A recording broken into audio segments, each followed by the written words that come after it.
on a été confronté à un contexte sanitaire bien difficile et qui a généré beaucoup de stress, beaucoup d'isolement, des pertes de vie sociale, la déprime. Les visios, on en a parlé comme quelque chose de fatigant, de pas toujours très drôle.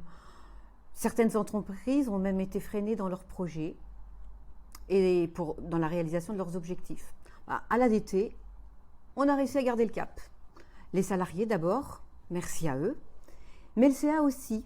On n'a jamais été aussi nombreux en conseil, on n'a jamais eu autant de rencontres, des rencontres organiques, des rencontres de réflexion, des comités opérationnels.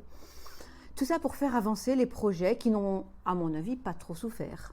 Et oui, on a mis toute notre énergie pour faire avancer les projets que l'on avait, en utilisant, on va dire, c'est pas un très joli mot, mais c'est quand même en utilisant le temps laissé libre par le chômage partiel, les impossibilités de sortir, etc. En fait, on a expérimenté une nouvelle forme de travail pour inventer, construire, et c'est peut-être une nouvelle forme de travail pour le monde de demain. Un des projets qui a été beaucoup travaillé pendant ce confinement, c'est le projet de l'Alliance. Alors qu'est-ce que c'est? D'abord le contexte.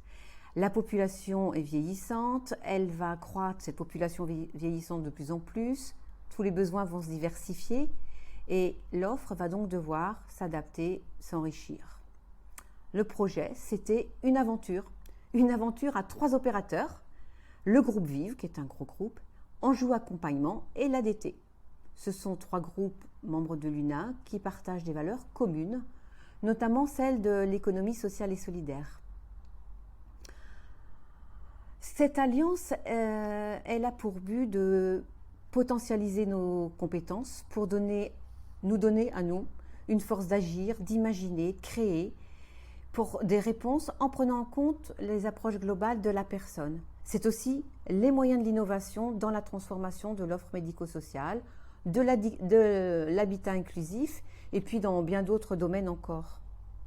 Cette alliance que nous avons travaillée en faisant de très nombreuses rencontres pendant le confinement, nous donnera aussi une voix plus forte au niveau institutionnel, que ce soit au niveau régional ou national, pour défendre les projets que nous savons tout à fait indispensables pour nos usagers, pour ceux qui valoriseront les métiers et les compétences de nos salariés.